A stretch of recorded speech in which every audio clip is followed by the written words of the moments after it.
कर्म कैसे करे का स्वाध्याय हम सभी कर रहे हैं मुनि क्षमा सागर जी द्वारा विरचित। मंगलम भगवान वीरो मंगलम गौतमो गणी मंगलम कुंद कुंदाद्यो जैन धर्मोस्तु मंगलम।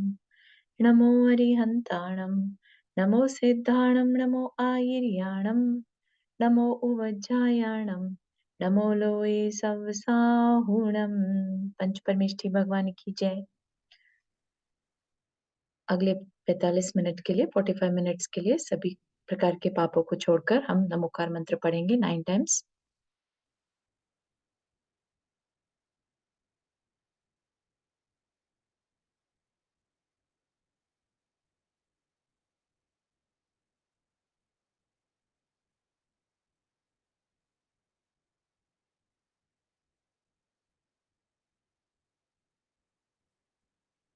हम्म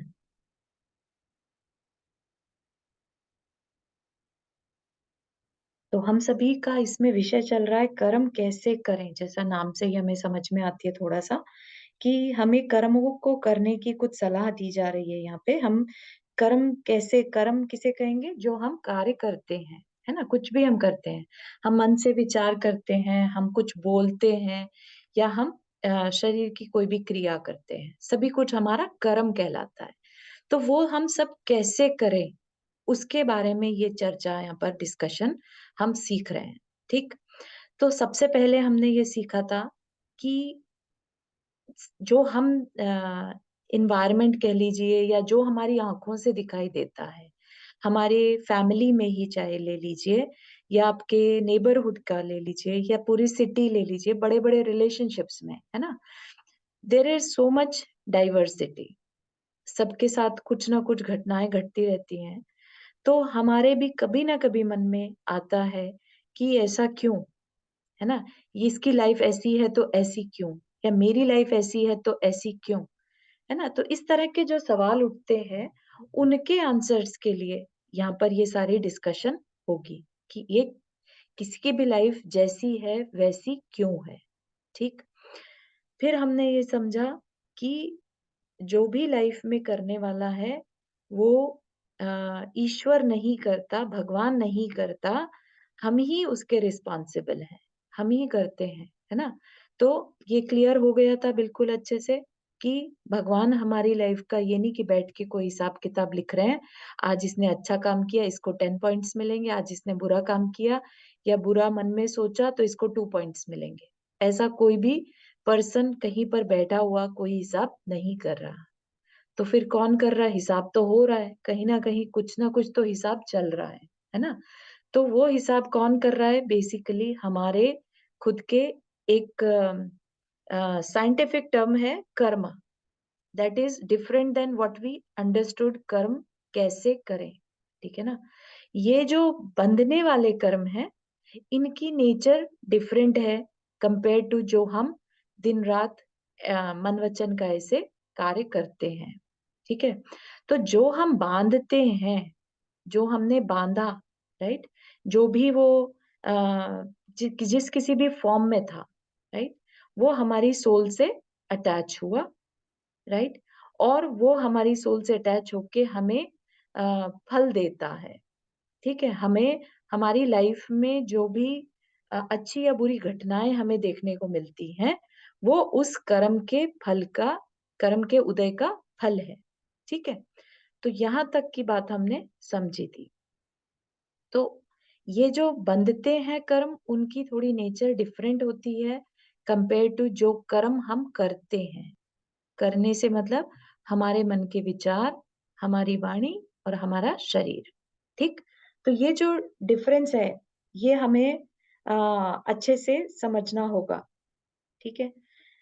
अब बात आती है, मैसेज ये हमने यहाँ पर क्या लिया कि कर्म जब अपना फल देने को आ जाए, ठीक, इसको बहुत धीरे धीरे समझेंगे, कोई भी जल्दी नहीं है, क्योंकि ये बहुत इंपॉर्टेंट चीज अपन को यहाँ पर सीखनी है कि जब कर्म अपना फल देने आ जाए, इसका क्या मतलब है कि हमने जब कर्म किए, ठीक है, उनको भी कर्म कहते हैं, और जो उदय में आते हैं उनको भी कर्म कहते हैं। ठीक।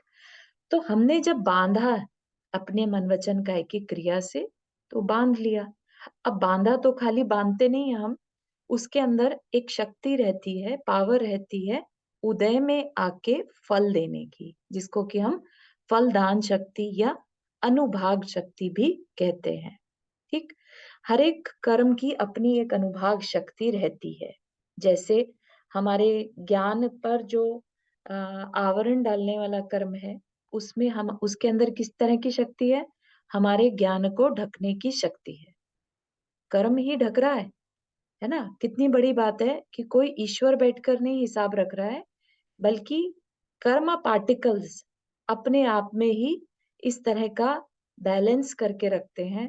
हम नए कर्म बांधते हैं तो बैलेंस बढ़ जाता है, फिर वो उदय में आते हैं और कम हो जाते हैं, घट जाते हैं, फिर हम नए बांध रहे हैं। इस तरह से कंटिन्यूअस ये काम चलता रहता है। हम बांधते रहते हैं और वो उदय में आके खत्म होते रहते हैं, फिर बनते हैं, तो कंटिन्यूअस ये प्रोसेस चलता जा रहा है। ठीक, अब गलती कहाँ पर हो रही है? गलती कब होती है? कि जब फल देने के लिए आता है कर्म का उदय, उस समय हम उसके कर्म के फल के उदय में कैसा बिहेव करते हैं, हमारे कैसे नए, क्योंकि साइकिल कैसे बनती है? कर्म के फल का उदय आया, उसने हमें फीलिंग्स दी, उसने हमें सिचुएशंस क्रिएट करी और हमने उस पे रिएक्ट कर दिया। हम दुखी हो गए या हम सुखी हो गए। तो ये जो रिएक्शन हमने किया, इससे हम नए कर्म फिर से बांध रहे हैं। अगर हम रिएक्ट ही ना करें तो कोई कर्म नहीं बंधेगा, है ना? या बंधेगा तो बहुत थोड़ा बंधेगा। तो इसका क्या मतलब है? सबसे इम्पोर्टेंट जो हमारे एफर्ट्स हैं, वो है कर्म के फल देने के समय पर हम कैसा रिएक्ट करते हैं। ठीक, तो ये सबसे इम्पोर्टेंट चीज हमें कर्म के करने में, जो कर्म कैसे करे वाली बुक है, इसका पूरा जो नटशेल निकलेगा, वो यही निकलेगा कि जब कर्म अपना फल देने आ जाए, उनके उदय में मेरे अपने परिणाम समता का रहे। समता का रहे मतलब हम ना तो उसमें बहुत एक्साइट हो और ना बहुत दुखी हो। ठीक है, तो क्या होगा? कर्म तो उदय में आएंगे, लेकिन आकर और थोड़ा बहुत फल देकर चले जाएंगे। हमारा बिगाड़ तब होता है जब हम बहुत ज्यादा एक्साइट या बहुत ज्यादा उदास हो जाते हैं। समझ रहे हैं? तो कर्म बंधे कैसे? हमारे ही हर्ष और विषाद या रिएक्शन करने से कर्म बंधे। हम स्वयं उस हर्ष विषाद में शामिल हो जाते हैं, है ना? हम खुद हर्ष विषाद करके अपने हाथों से नए कर्म बांध लेते हैं। तो यहाँ पर क्या कह रहे हैं कि जब साता का उदय आता है, साता मतलब अच्छा समय, सुख का समय। जब साता का समय उदय आता है तो मुझे सुख सामग्री मिलती है ना? सुख सामग्री किसे कहेंगे? जो चीजें हमें अच्छी लगती हैं, जैसे अच्छा खाना, अच्छा पहनना, अच्छी गाड़ी, अच्छा घर, अच्छे परिवार के लोग, ये सब किस वजह से मिलते हैं? अच्छे चीजें साता के उदय में। साता क्या है? हमारा वेदनीय कर्म, जो हमें वेदन कराए। तो साता वेदनीय, जो हमारे अच्छे, साता मतलब सुख, जो हमारे अंदर सुख का वेदन कराए, है ना? हर एक को अपनी अपनी लाइफ में ऐसा फील आती होगी कि ये अच्छा लग रहा है, ये मेरी लाइफ में कितना अच्छा है। तो इसका क्या मतलब है? ये किसी साता कर्म के उदय से आपकी लाइफ में हो रहा है। तो अब हम क्या करें? उस साता के उदय में हम किस तरह का बिहेव करें? क्या हम बिल्कुल इसमें इतना इंडल्ज हो जाएं कि हम सब कुछ भूल जाएं, एक मदोन्मत्त की तरह से मनुष्यता को भूल जाएं, पशुता पर उतर आए, है ना? हम क्या करते हैं? साता का उदय आया तो अब हम किसी की परवाह नहीं करते। हम एकदम सिर्फ अपनी ही उन अच्छी जो हमें सुख सामग्री मिली है, उसी की साज संभाल में लगे रहते हैं, है ना? फिर हमें लगता है अब इस सुख सामग्री को कैसे बढ़ाऊं, कैसे प्रोटेक्ट करूं, है ना? और हमें फिर ये ध्यान नहीं रहता कि मेरा रियल पर्पस जो है ह्यूमन बीइंग बना तो किस लिए बने? ये सब दिमाग से चला जाता है। और जब ये दिमाग से जाता है, इसका मतलब क्या है कि हम एक अंधी दौड़ में शामिल हो गए, है ना? जिसमें हम अब आगे ये तो है नहीं कि एक बार सुख सामग्री मिल गई तो अब हमेशा मिलती रहेगी या बनी रहेगी, क्योंकि हम ऐसे समय में हैं जहाँ पर दुःख भी होता है और सुख भी है। जब दुःख आएगा तो अब हमें, क्योंकि प्रैक्टिस हमारी क्या है, अच्छा ही अच्छा देखने की, दुःख आते साथ हम रोने बैठ जाते हैं, है ना? तो किस तरह से हम रिएक्ट कर रहे हैं? अच्छा चल रहा है तो बहुत ही किसी को कुछ समझना नहीं, नाइन्थ क्लाउड बोलते हैं ना, जैसे 7वें आसमान पे एकदम कि भई मैं ही सब कुछ हूँ, है ना? सब मुझसे पूछ के सब काम करें, इस तरह की हमारे अंदर बात आ जाती है, राइट? सबके साथ है, किसी एक पर्टिकुलर पर्सन को लेके नहीं, सबके साथ ऐसा होता है। अगर ऐसा नहीं होता तो फिर ये बुक ही क्यों लिखी जाती, है ना? सबके साथ ऐसा होता है कि जब चीज़ें हमारे अकॉर्डिंगली होती हैं, तो हमें ये अहंकार आ जाता है कि मैं कितने अच्छे से सब कुछ जानता या करता हूँ, ठीक है ना? और अगर और ये सब हो किस लिए रहा था, जबकि हमने ये भूल गए हम ये बात कि ये सब मेरे पूर्व संचय किसी कर्म के कारण पुण्य कर्म था, जिसकी वजह से मुझे सुख सामग्री मिली थी, है ना? हम इतना देखो, आगे-आगे हम जब पढ़ेंगे ना, सातावेदनीय बंधता कैसे है ना? तो पता चलेगा कि दान, संयम, तप, इन चीज़ों से सातावेदनीय बंधता है, राइट? और आज सोचिए, अगर हमारी लाइफ में सुख आया है, इसका क्या मतलब है? हमने पहले कभी दान, संयम, तप आदि किया होगा, तो आज हमें उसका फल मिल रहा है। लेकिन आज हम उसको क्या सोचते हैं कि अरे ये मेरा दिमाग बहुत बढ़िया चलता है, ये सब मैंने अपने दिमाग के बल पे पाया है। हम ये भूल जाते हैं कि इसमें बहुत बड़ा रोल हमारे प्रीवियस जो हमने अच्छे कर्म किए हैं, पुण्य किए थे, उसका बहुत बड़ा रोल है, ठीक?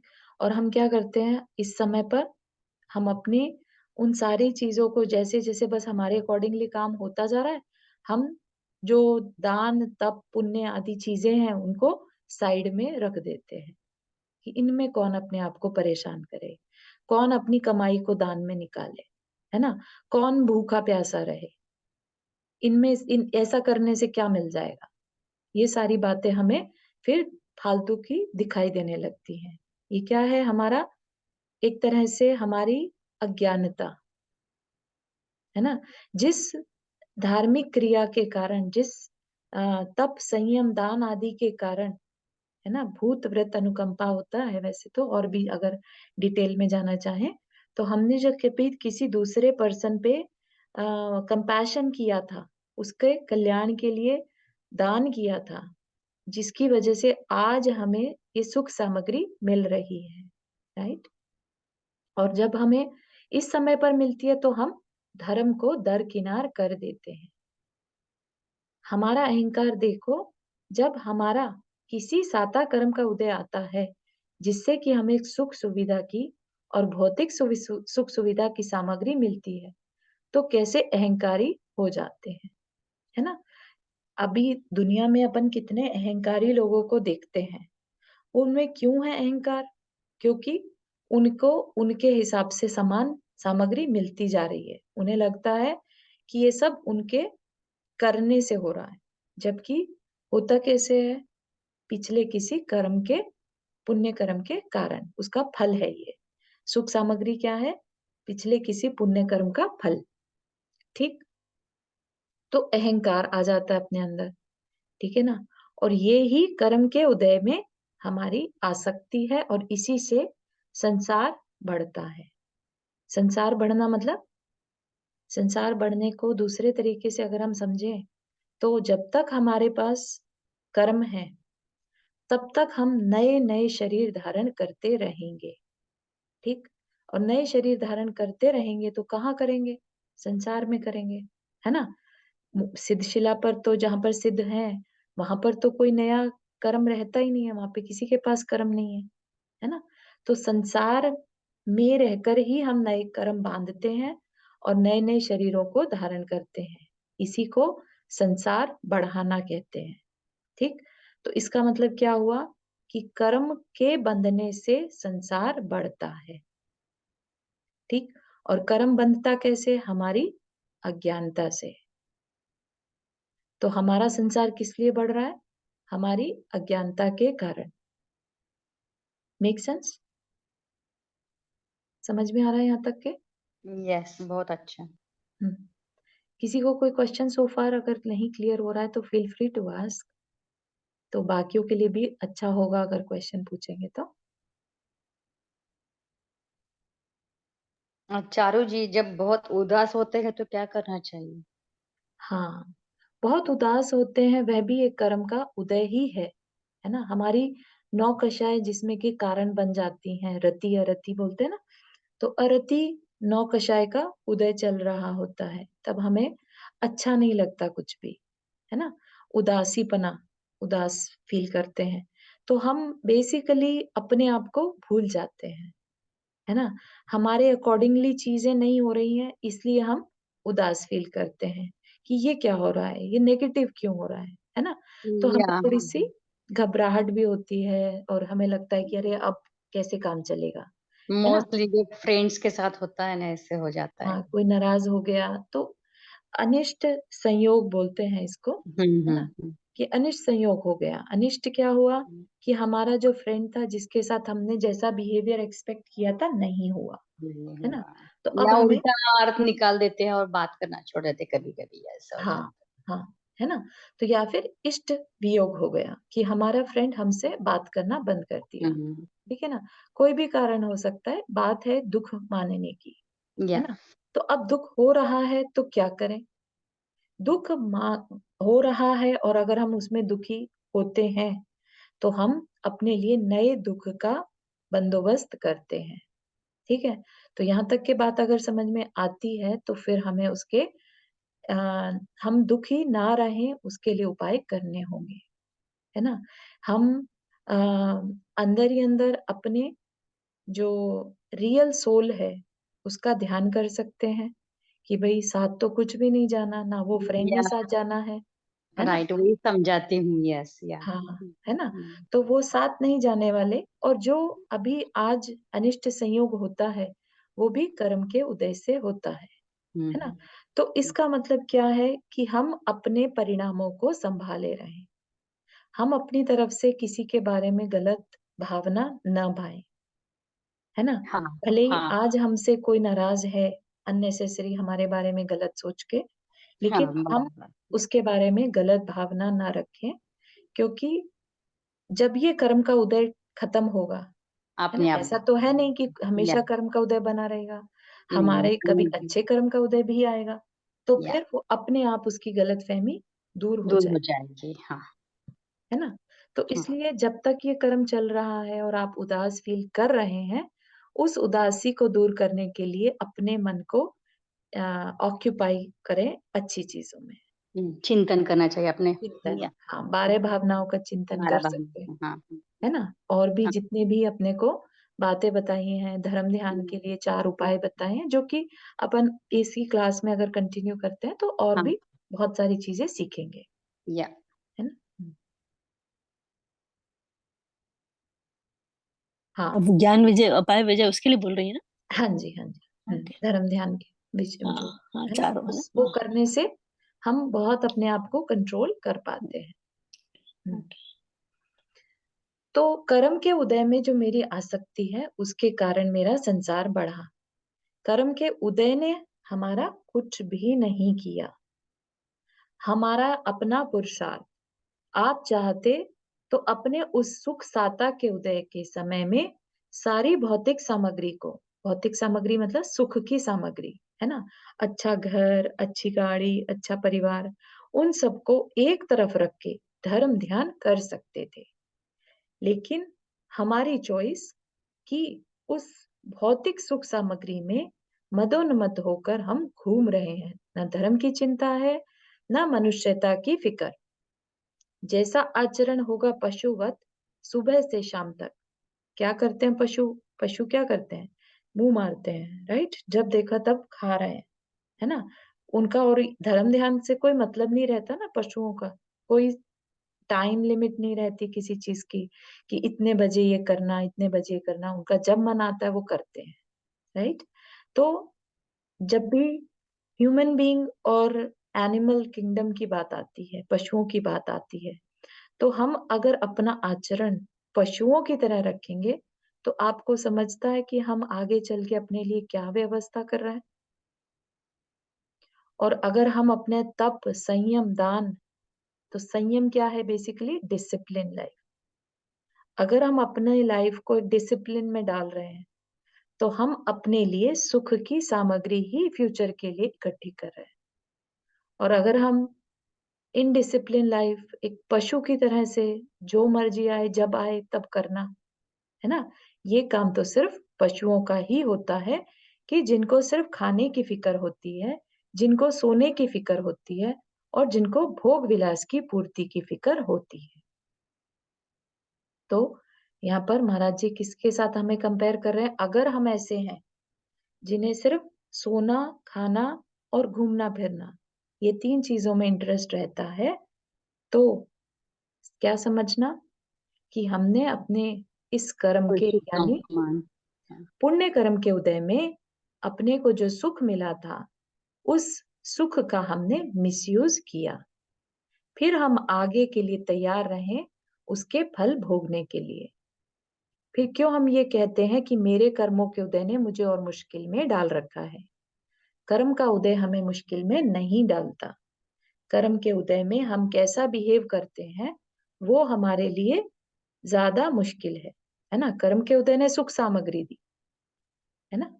अब हम ऐसे लोगों को भी देखते हैं जहाँ पर सुख सामग्री होते हुए भी वो दान, तप, संयम करते हैं, है ना? तो वो भी एक जीवन है और एक जीवन ये भी है कि हम बिना किसी भी चीज़ का समय देखे बिना और बस जो मन में आया कर रहे हैं, पशुवत जीवन जी रहे हैं, है ना? तो क्या होगा? क्रियाएँ दोनों कर रहे हैं, लेकिन एक अपने सिर्फ पुण्य पाप जो पिछले भव में उसने पुण्य किया था, पूर्व भव के पुण्य को भोग कर खत्म कर रहा है और एक दूसरा क्या कर रहा है? पुण्य उसका भी है, सुख सामग्री उसे भी मिली है, लेकिन वो अपने लिए और अधिक उस सामग्री से पुण्य का संचय कर रहा है। ठीक है ना? मुनि महाराज भी क्या करते हैं? अगर आप देखें गौर से उनकी लाइफ, तो अपनी लाइफ को वो संयमित ही तो करते हैं कि मुझे अपनी लाइफ में जितनी ज़रूरत है उतना ही चीज़ें रखनी। मुझे एक टाइम खाने भोजन से काम चलता है तो मुझे एक टाइम ही खाना है ना? मुझे इतना चलने से काम चलता है, पैदल चल के काम चलता है तो मुझे पैदल ही चलना है। ये सब क्या है? संयमित कर रहे हैं वो अपने आप को, है ना? इसी तरह से जो श्रावक या गृहस्थ कहे हैं, हम लोगों के लिए भी व्रत बताए हैं, राइट? और जो जैसे-जैसे व्रतों को लेता चला जाता है, उसका गुणस्थान बढ़ता है। और अगर कोई व्रती अपने व्रती का किसी अच्छे मतलब शांत भावों से मरण होता है, राइट? तो उसने क्या कर लिया अपने लिए? उन व्रतों के थ्रू उसने बहुत ज़्यादा पुण्य इकट्ठा किया और उसका नियम से वैमानिक देवों में जाना होता है। वैमानिक देव क्या? जो ऊपर की अ, अच्छी जाति के देव होते हैं, ठीक है ना? तो देवों में क्या है वहाँ जाके क्या मिलेगा? सुख, फिज़िकल सुख, कंप्लीटली फिज़िकल सुख मिलता है ना? तो वो कैसे इकट्ठा किया? आज देव बन गया लेट्स से कोई, है ना? वो देव तो सिर्फ़ अपने सुख भोग रहा है, तो वो भोगे तो किसी कर्म के उदय को ही भोग रहा होगा ना? तो वो कर्म कब बाँधा उसने? उसने वो कर्म अपने पिछले भव में संयम के थ्रू बाँधा था। संयम करना सबसे बड़ा कारण है देव गति के पाने का। एकमात्र कारण है संयम होना। सम्यक दर्शन भी है, लेकिन संयम सबसे ज़रूरी है। ठीक है ना? तो सम्यक दर्शन नहीं भी है और अगर संयम है, किसी भी तरह का व्रत नियम है, तो भी देव गति ही मिलती है ना?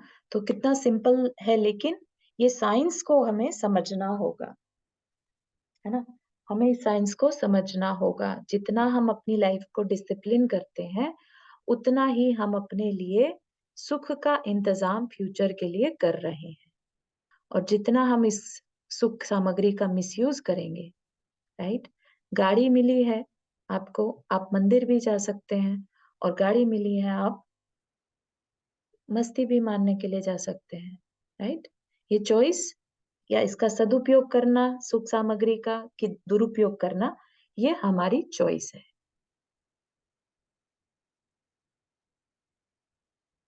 ठीक? यहाँ तक के समझ आया? ये साता के कर्म में, साता कर्म का जब उदय आता है, सुख सामग्रियाँ मिलती हैं, तब हम क्या गलती कर बैठते हैं, है ना? हम अहंकारी हो जाते हैं, हम चीज़ों का मिसयूज़ करते हैं, हमें अच्छी अ, अच्छा परिवार मिला, लेट्स से सपोर्टिव परिवार मिला, जो ज़्यादा परेशानी नहीं देता, हमारे को थोड़ा टाइम एक्स्ट्रा मिलता है, तो हम अपने उस समय में क्या करते हैं? हम ये देखें अपनी लाइफ में कि हमें थोड़ा समय एक्स्ट्रा मिला, क्योंकि अब हमें अपने परिवार के को की बहुत ज़्यादा टेक केयर नहीं करनी पड़ती, राइट?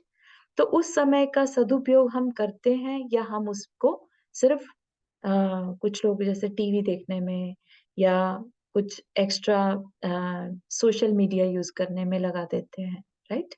जबकि टाइम अगर आपको परिवार अच्छा मिलने के कारण या जॉब आपकी ईज़ी होने के कारण समय मिल गया, ये आपके किसी पूर्व भाव के पुण्य के कारण हुआ। अब आपने उस समय को कहाँ यूज़ किया, ये क्लियर करेगा आपके फ्यूचर को, ठीक? अब ऐसे ही हम अपने असाता में भी करते हैं। क्या करते हैं हम असाता में? असाता मतलब दुःख, है ना? जैसा अभी अनीता जी ने क्वेश्चन किया कि भई दुःख अंदर से फ़ील हो रहा हो तो क्या करें? तो नॉर्मली यहाँ पर क्या करते हैं हम? जब असाता का उदय आता है ना? स अस क सुख का उदय होगा या दुःख का उदय होगा, राइट? तो दुःख का उदय आया, अभी हम कारण पे नहीं जा रहे हैं कि किस कारण से बनता है। दुःख का उदय आता है तो हम विचलित हो जाते हैं, अपना धैर्य, पेशेंस खो देते हैं। जिस माध्यम से मेरे दुःख दूर हो, उस माध्यम को अपना लेते हैं। जैसे कई बार इवन लोग मिथ्यात्व में पड़ जाते हैं, कितनी हिंसा भी करने को रेडी हो जाते हैं। मेरी जान-पहचान में एक ऐसे पर्सन है, जिन्होंने अपनी लाइफ में उनके घर में लड़का हो, बच्चा लड़का हो, उसके लिए एक बकरे की बलि चढ़ा दी। सोचिए आप कि अपने सुख के लिए, अपनी तकलीफ दूर करने के लिए, हमने दूसरे की तकलीफ को तकलीफ नहीं समझा, हिंसा पर उतर आए, है ना? तो ये क्या है? क्या ये एक ह्यूमैनिटी का एग्ज़ाम्पल है, या बस अपना दुःख दूर होना चाहिए जैसे भी हो, है ना? तो ये इतनी बड़ी अज्ञानता है कि हमने जब दूसरे के दुःख में हम निमित्त बन गए, कल को वो दुःख हमारे लाइफ में वापस आएगा, ठीक है ना? जब हम किसी की हिंसा करके और अब खुश हो रहे हैं कि हमारे तो लड़का हो गया, है ना? और हम किसके ऊपर खुश हो रहे हैं? वो बकरा जो मरा, हम उसके दुःख में अब खुश हो रहे हैं कि वो मर गया, अच्छा हुआ, ताकि हमारे घर लड़का हो जाए, राइट? तो इससे क्या बनता है आगे चल के? हम अपना नरक का इंतज़ाम कर लेते हैं। भले ही आज आपको लड़का मिल गया, वो भी आपके किसी पूर्व कर के उदय से मिला होगा, लेकिन हमने क्या माना कि बकरे की बलि चढ़ाई इसलिए मिला, है ना? और अब हम उसको देख-देख के खुश जब-जब भी होंगे, इसका मतलब है हम उस मरते हुए बकरे की जो तकलीफ थी, उसके ऊपर खुश हो रहे हैं। तो ये हम अपने लिए नरक का इंतज़ाम करते हैं, ठीक है? तो हमें इसमें विचलित नहीं होना, विचलित मतलब घबरा जाना। दुःख तो हर एक की लाइफ में हमें भले ही ना पता चले, बहुत सब लोग नहीं बताते, राइट? ऐसा रहता है ना, हम सब अपनी-अपनी दुखों को छुपाने की कोशिश करते हैं। तो हमें पता ही नहीं रहता, हमें दूर-दूर से दिखता है कि फलाना पर्सन तो बहुत खुश है, उसकी लाइफ में तो हमेशा अच्छा ही अच्छा होता है। जबकि ये पंचम काल है, यहाँ किसी की भी लाइफ में खाली सुख नहीं रहता, ठीक है ना? हर एक की लाइफ में थोड़ा सुख, थोड़ा दुःख। वो एक अलग बात है कि किसी की लाइफ में ज़्यादा सुख और कम दुःख, है ना? और किसी की लाइफ में ज़्यादा दुःख और कम सुख, ये पॉसिबल है। लेकिन इसके पीछे जो कारण है, वो कारण भी तो हमें ध्यान देने चाहिए ना। किसी की लाइफ में आज ज़्यादा सुख है, तो वो पीछे अपनी लाइफ में कुछ अच्छा करके आया है ना? उसने संयम, तप, दान किया है, तब जाके आज उसको सुख की सामग्री ज़्यादा मिल रही है। तो हम उससे ईर्ष्या भाव ना करें, है ना? क्योंकि उसने अपनी मेहनत करी है। आज जो वो कमा रहा है, देख रहा है, सुख सामग्री भोग रहा है, वो उसके पिछले किसी पुण्य के कारण है, उसकी मेहनत का है। ठीक है, ठीक है? तो आज अगर हमारी लाइफ में तकलीफ आई है, तो हम उसमें विचलित ना हों, अपना धैर्य ना खोएँ। धैर्य मतलब पेशेंस, है ना? कई बार हम इतना पेशेंस खो देते हैं कि बेचैन हो जाएँगे, आवाज़ें करेंगे, रोएँगे। ये सब हमें नहीं करना चाहिए। और फिर जिस किसी भी तरीके से अपने दुःख दूर हों, ऐसा रास्ता भी नहीं अपनाना चाहिए। मेरे दुःख दूर करने का मिथ्या से मिथ्या उपाय मैं करता हूँ। यही तो मेरे असाता के उदय को भोगने की कला मैंने नहीं सीखी। मेरे असाता को कैसे भोगना और मेरे साता के उदय को कैसे भोगना, है ना? असाता को भोगना मतलब दुःख को भोगना। दुःख को भोगना क्या होता है? कि कोई शेयर करना चाहेगा? दुःख आर्त को ध्यान, आर्त ध्यान हुँ, आर्त ध्यान में क्या रहता है? मतलब क्या मीन्स इसे खुद को दुखी करना। हाँ, हाँ, खुद दुःख होना इज़ कॉल्ड दुःख का भोगना, भोगना। है ना? और सुख मानकर सुखी हो जाना, सुख का भोगना। साथ अगर को हम दुःख में दुखी ना हो और सुख में सुखी ना हो, तो हम कह सकते हैं कि हमने ना तो दुःख को भोगा और ना हमने हम्म, सुख को भोगा, समता पूर्वक रहना है ना? तो वो क्या कहलाएगा? समता पूर्वक रहना, ठीक है? तो दुःख को नहीं भोगना तो क्या मतलब? समता में रहना। सुख में सुख को नहीं भोगना तो समता में रहना, राइट? और ऐसा करने से क्या होगा? हमारा संसार नहीं बढ़ेगा, मतलब कि हम नए कर्मों को नहीं बांधेंगे। तो महाराज क्या कह रहे हैं? इतनी चीज अगर कोई जान ले, इस कर्म के फल को भोगने की हमारे अगर चतुराई आए, तो कोई वजह नहीं कि कर्म का बंधन हमें इस संसार में रोक कर रख सके, है ना? हाँ, समता से चल जान ये हम पढ़ते हैं, जानते हैं, लेकिन फ्रैक्शन ऑफ सेकंड कभी तो ऐसे मन में हुँ, आके जाता है, ऐसे हुँ, हो जाता है। बिल्कुल सही जैसे बात है, बिल्कुल सही है। हम आप लेकिन सब बहुत एक जल्दी ही बोट हम में संभल लेते हैं, लेकिन हाँ, बहुत जल्दी हाँ, अपने आप को या हाँ, तो आप नोटिस करिए कि ये सँभाल पाना, आप क्या शुरू से ऐसे ही सँभाल पाते थे या जितना-जितना आप समझ रहे हैं, हाँ, नहीं, जितना-जितना गहरा-गहरा जाते हैं ना हम इसमें अब स्वाध्याय में, समझने के बाद समझ में आया है ना? समझने है। के बाद तो अपनी अज्ञानता थोड़ी दूर हो रही है। दूर हो जाती है। इसलिए हाँ, बात हमें समझ में आने लगी है कि हमें कैसे बिहेव करना, या ठीक है ना? तो यही चीज़ बस हमारा लाइफ चेंजिंग होता है। स्वाध्याय करना हमारा सक्सेसफुल कहलाता है जब वो हमारी लाइफ में चेंजेस लाने लगे। चाहे वो छोटे-छोटे चेंजेस ही हों, बहुत छोटे लेवल पे हम स्टार्ट करें। हम ये देखें कि 1 हफ्ता पहले हमारी जो लाइफ थी, हमारा बिहेवियर था, उसमें हमने क्या चेंजेस लाए इस हफ्ते में, है ना? या 1 महीने में या 1 साल में। आप किसी भी चीज़ को ले सकते हैं, आपको साल से कंपेयर करना है। ईयर ओवर ईयर अपनी प्रोग्रेस को देखें। अगर थोड़ा भी आपको समझ में आया, इसका मतलब आपने अपने ज्ञान का सही इस्तेमाल किया है। आपकी अज्ञानता कम हुई है ना? तो हम सभी यहाँ पर इस यही एफर्ट्स लगाते हैं कि हम पहले से बेटर होते जाएँ। हम एकदम से बेटर हो जाएँ, हम एकदम से तीर्थंकर जैसे बन जाएँ या मुनिराज बन जाएँ, ऐसा नहीं। लेकिन हम जहाँ हैं, वहाँ से थोड़े बेटर हों, इतनी हमारे एफर्ट्स रहने चाहिए, राइट? तो या महाराज जी भी यही कह रहे हैं कि ये प्रक्रिया हम अगर सीख जाएं कि दुख में हम दुखी ना हो और सुख में हम सुख ना माने या ना भोगें, तो फिर हम अपने कर्म के बंध को रोक सकते हैं। हम अपने संसार को बढ़ने से रोक सकते हैं। ठीक है ना? तो क्या कह रहे हैं, मैं तो हमेशा देखता रहता हूँ जिनके पास किसी पूर्व पुण्य के उदय से सारी सुख सुविधाएं हैं, उनको वर्तमान में मनुष्यता से नीचे गिरते और धर्म से विमुख होते देख लें आप। व्यसनों में लिप्त होते देख सकते हैं आप, है ना? आप और हमारी बात तो छोड़ दीजिए, ठीक है, हम लोग उतने धर्म से विमुख नहीं कहेंगे अपने आप को, क्योंकि हम स्वाध्याय करके एक एफर्ट लगा रहे हैं। लेकिन मेजॉरिटी ऑफ द केसेस जो हम बाहर में देखते हैं, थोड़ा सा पैसा आता है और हम उस पैसे को कहाँ खर्चना पसंद करते हैं, है ना? गलत कार्यों में, व्यसनों में, राइट? और फिर शुरू-शुरू में तो एन्जॉयमेंट के लिए करते हैं और फिर बाद में वो हमारी आदत बन जाती है। फिर जैसे-जैसे वो पैसा आया तो था, लेकिन वैसे-वैसे वो निकल भी जाता है ना?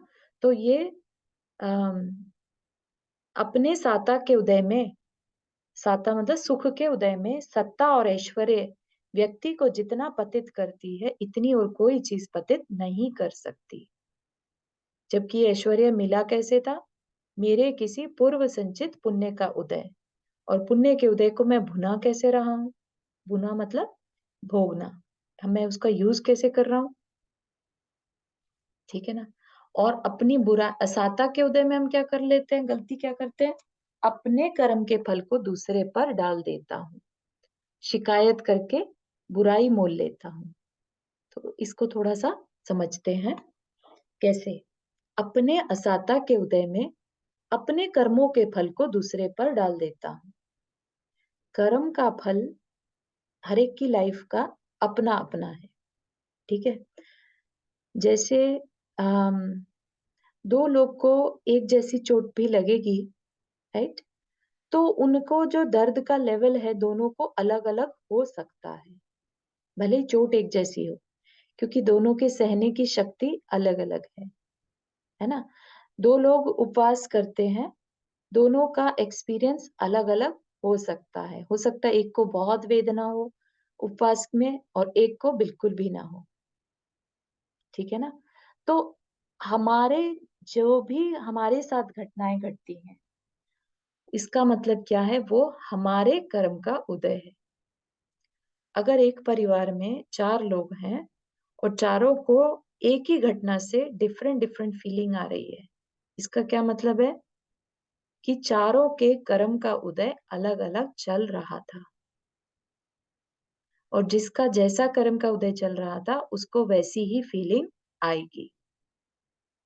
एक ही घटना से हो सकता है एक को फ़र्क भी ना पड़े और हो सकता है एक को इतना फ़र्क पड़े कि वो अपना डिप्रेशन में चला जाए, राइट? क्योंकि अपने अपनी अंडरस्टैंडिंग के हिसाब से जिस तरह का कर्म का उदय चल रहा है, वो हमारी बुद्धि पर आवरण डाल देता है या हमें अम, हमारा जिस तरह की अज्ञानता रहती है, हम वैसा ही बिहेव करने लगते हैं, ठीक? तो यहाँ पर अम,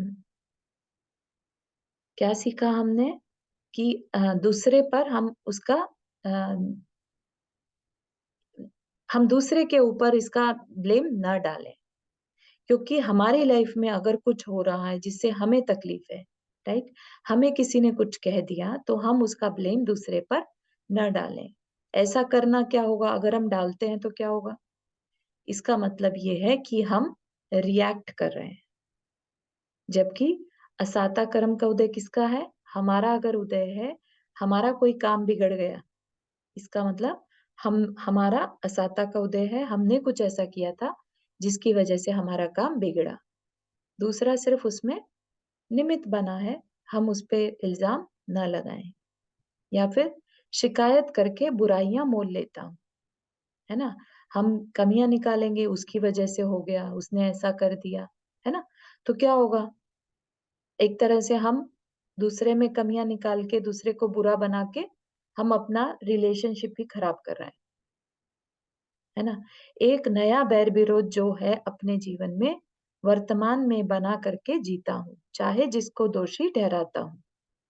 है ना? हम क्या करते हैं, सिर्फ जब काम अपना नहीं बनता, हमारे अकॉर्डिंगली नहीं बनता, तो हम दूसरे में रीज़न ढूँढने लगते हैं कि उसकी वजह से नहीं हुआ, इसके कारण नहीं हुआ, ये हो गया। इस तरह से हम अपना जो समय निकालते हैं, वो क्या दिखा रहा है हमारा? हमारे अंदर की अ, व्याकुलता को बता रहा है कि हमने जो असाता का उदय आया था, हमारे जो दुःख का उदय आया था, है ना? दुःख के उदय में क्या होता है? अनिष्ट का संयोग हो गया। जो काम नहीं होना चाहिए था वो हो गया हमारी लाइफ में, या हम जो चाहते थे वो नहीं हुआ, है ना? उसी को हाँ, दुःख कहते हैं। हाँ ना, किसी को हम अभी ब्लेम नहीं करते ना कि हुँ, आपके वजह से हुआ है, तो बहुत शांति मिलती है मन है को। ना? हाँ, या क्योंकि अगर हम ब्लेम करेंगे तो फिर हमें बदला लेने का भी रहेगा, हाँ हमें ना, उसे सुनाने का भी रहेगा, है ना? हाँ, उससे हम राइट, रिलेशनशिप तोड़ने की सोचेंगे, फिर हाँ हम ना, सोचेंगे, है ना? तो कितना केओस हम अपने लिए इकट्ठा कर रहे हैं। पहले तो ब्लेम करेंगे तो वो अपने को और कुछ बोलेगा, फिर अपन उसका जब हाँ, आंसर देंगे, फिर वो अपने को हाँ, आंसर देगा, मतलब है ना? बढ़ता ही जाएगा, हाँ, खत्म हाँ। नहीं होएगा वो। तो कितना मतलब इसमें आचार्यों ने हमारे लिए हर चीज़ को बहुत अच्छे से सोच के और हमें सॉल्यूशन दिया है ना? कि हम अपनी लाइफ को कैसे जिएँ, है कि नहीं है? तो यहाँ पर हमें क्या करना है, अब आगे से हमें यहाँ पर क्या सीखना है कि अगर मेरे दुःख का उदय चल रहा है, मेरी लाइफ में दुःख है, तो हम दूसरे के ऊपर अ, ब्लेम ना डालें, नहीं करना है या है ना? हाँ, उसका हम सॉल्यूशन निकाल सकते हैं, लेकिन ब्लेम हाँ, नहीं करना है। या बिल्कुल, है ना? हाँ, ठीक है। भोगता हूँ अपने असाता का फल और चाहे जिसको दोषी ठहराता हूँ कि मेरे दुःख के ये कारण हैं। उनसे बैर विरोध भी ले लेता हूँ और अपना संसार बढ़ाता हूँ। तो हमने अपनी अज्ञानता में क्या किया? दूसरे पर आरोप लगाया, दूसरे पर ब्लेम लगाया, राइट? और अब उससे झगड़ा मोल ले लिया और अपना संसार बढ़ा लिया। बताइए उस असाता के उदय ने मेरा क्या बिगाड़ किया? मैंने स्वयं अपने परिणाम बिगाड़ करके अपना बिगाड़ किया। असाता के उदय ने उतना बिगाड़ नहीं किया। ठीक? अब ये जो नया टॉपिक है नेक्स्ट वाला, ये बहुत बहुत इम्पोर्टेंट है। इसमें क्या विचार करेंगे हम कि कर्म हमेशा अपना फल द्रव्य क्षेत्र काल भाव और भव इन सब का ध्यान रख करके देता है। तो कर्म एक ऐसी व्यवस्था है, इतनी साइंटिफिक है कि हमने अगर बुरा थॉट किया है, तो कर्म किसी भी हालत में पॉजिटिव नहीं बंधेगा। बुरा भाव से किया हुआ कर्म का परिणाम बुरा कर्म ही होगा, ठीक है ना? और फिर जब वो उदय में आएगा, तो भी वो ये देखेगा पहले कि किस तरह का द्रव्य क्षेत्र काल भाव और भव है, तब जाके तो वो अपना फल देता है। अब ये कैसे होता है, ये सब में अपन समझ सकते हैं, लेकिन हम उसको उसकी व्यवस्था को ये नहीं कह सकते कि प्रूव करके दिखाओ, ठीक है ना? ये सब बातें हमें आचार्यों ने बताई हैं, तो हम इनको जैसी बताई हैं वैसा ही समझेंगे, ठीक है ना? क्योंकि कर्म इतने सूक्ष्म होते हैं पार्टिकल्स कर्म के कि वो हमारी देखने में नहीं आते। लेकिन आज तक 2000 साल हो गए, हम जिन भी आचार्यों ने इन सब शास्त्रों को पढ़ के कुछ नया नहीं बताया। पूर्व पूर्वाचार्यों का कोई भी कथन गलत नहीं बताया, है ना? इसका क्या मतलब निकलता है कि जो नॉलेज हमें आज मिल रही है, वो केवली भगवान से, गौतम गणधर के थ्रू गणधरों से मिल रही है, राइट? और उनकी कैपेसिटी को हम इमेजिन भी नहीं कर सकते। उनको ये जो कर्म की व्यवस्था है, ये क्लियरली दिखाई देती है। इस वजह से ये सब चीज़ें बताई गई कि कर्म के अगर हम और डिटेल में जाएँ कभी, गोमटाचार्य जी कर्म कांड है एक, अगर आप उसकी कैलकुलेशंस वगैरह देख लेंगे तो आप बहुत आश्चर्य करेंगे कि हमारे आचार्यों को इतनी सूक्ष्म बातें कैसे पता चली होंगी। पहले के टाइम में ना कैलकुलेटर्स होते थे, ना माइक्रोस्कोप होते थे, राइट? ना टेलीस्कोप होते थे, और इतनी डिटेल्स बताना which seems very very impossible. लेकिन सब बातें होने के बाद हम यही कहते हैं कि उनका जो ज्ञान था वो आज हमारे ज्ञान से मतलब अम, सागरों सागरों में जैसे जल है, इतना जल, और हमारा ज्ञान आज का एक बूंद के बराबर, ठीक है ना? तो इसलिए हम कहीं पर भी उनके बताने में क्वेश्चन ना करके और अपनी बुद्धि को बढ़ाने की कोशिश करें, ठीक है ना? तो ये इस पे अपनी नेक्स्ट टाइम चर्चा होगी कि कर्म किस तरह से द्रव्य क्षेत्र काल भाव और भव को बदलता है, चेंज मतलब देख के कर्म का फल उदय में आता है। सपना आपने हाथ रेस किया। तो अभी जैसे हम बात कर रहे थे ना, कर्म, पूर्व जन्म के कर्म, राइट? हम्म तो हम पुरुषार्थ से भी अपने कर्म को अच्छा कर सकते हैं। पुरुषार्थ से ही अच्छा होगा एक्चुअली। पूर्व भव के तो जो है सो है, राइट? लेकिन आज हम क्या कर सकते हैं? आज तो हम पुरुषार्थ ही कर सकते हैं ना, क्योंकि पूर्व भव के बांधे हुए कर्म को हम क्या कहते हैं? भाग्य, है ना? तो तो अब हमें अपने भाग्य को अगर अच्छा करना है और अच्छा करना है तो फिर पुरुषार्थ करना है। इसका मतलब पुरुषार्थ और कर्म दोनों एक साथ चलते हैं। हाँ, पुरुषार्थ हमारे एफर्ट्स, है ना, और कर्म हमारा रिजल्ट, ठीक है? हम किस तरह के कर्म करने में अपना पुरुषार्थ लगाएं। तो अगर फॉर एग्जाम्पल, अगर कोई बच्चा खूब मेहनत करता है, एक होता है एक बच्चा खूब मेहनत कर रहा है और उसको रिजल्ट उस माफिक नहीं मिल रहा है जितना उसने मेहनत किया। हम्म, एक कम मेहनत कर रहा है लेकिन उसको बहुत अच्छा रिजल्ट मिल रहा है। हम्म। तो इसका मतलब फिर हम ऐसा बोलेंगे कि नहीं, तुमने पूर्व जन्म में तुमने ऐसा करा होगा? ऐसा तो नहीं बोल सकते। हम हाँ, यही बोलेंगे तुम्हारा कर्म कहीं अच्छा नहीं हुआ होगा, राइट? हाँ, इसमें ना समझने की जरूरत है। कई बार क्या होता है कि बच्चे की कैपेसिटी, उसके ज्ञान का क्षोभक्षम कितना है। एक बच्चा है, थोड़ी सी बात समझने में उसको क्लियर क्लियर जल्दी से याद हो जाती है बातें। एक हम्म। बच्चा 4 बार पढ़ता है फिर भी उसे याद जल्दी से नहीं होता, है ना? तो उनके जो ज्ञानावरणीय कर्म है, उसके आवरण में डिफरेंस है, ठीक है? तो अब हम्म। वो आगे के लिए क्या बेटर कर सकते हो, अपनी मेमोरी इंप्रूव करने के लिए कुछ एफर्ट्स लगा सकते हैं, वो सब कर सकते हैं, ठीक है ना? लेकिन हम हम्म। बहुत ज्यादा उस बच्चे को पुश नहीं कर सकते कि नहीं नहीं, उसको तो दूसरे को तो याद हो जाता है जल्दी, तुम्हें क्यों नहीं होता, है हम्म। ना? तो हम ये नहीं कर कंपैरिजन नहीं कर सकते। हर बच्चे की अपनी अपनी कैपेसिटी रहती है, ठीक है ना? ओके। लेकिन अब वो बच्चा क्या कुछ कर सकता है? यस, कर सकता है।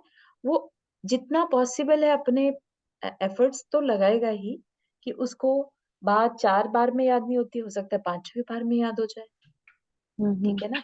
दूसरे बच्चे को हो सकता है पहली बार में याद होती है, दूसरी बार में हो जाती है, लेकिन दूसरे बच्चे को हो सकता है 5वीं बार में याद होती हो। लेकिन क्या वो 4 बार पढ़ के छोड़ दे या वो 5वीं बार भी पढ़े, है ना?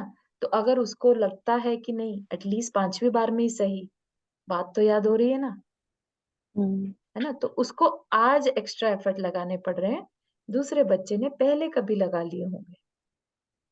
तो मतलब ये फिर ज्ञानामणि कर्म क्यों उसमें आ हाँ, जाता है, राइट? बिल्कुल, ओके। बिल्कुल, बिल्कुल हम्म। सही। हुँ, ओके, थैंक यू। हुँ, सॉरी। हुँ,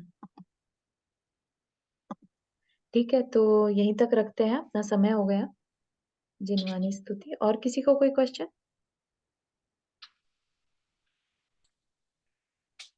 हुँ। जा वाणी के ज्ञान से सूझे लोकालोक, सो वाणी मस्तक तरो सदा दे तो दो।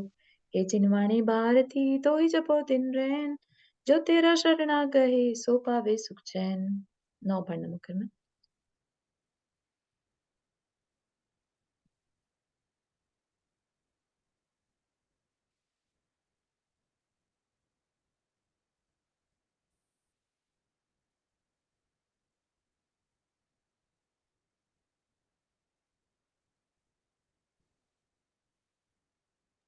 जय जिनेंद्र सभी को। जय जिनेंद्र। जय जिनेंद्र सभी को। जय जिनेंद्र। जिनेंद्र।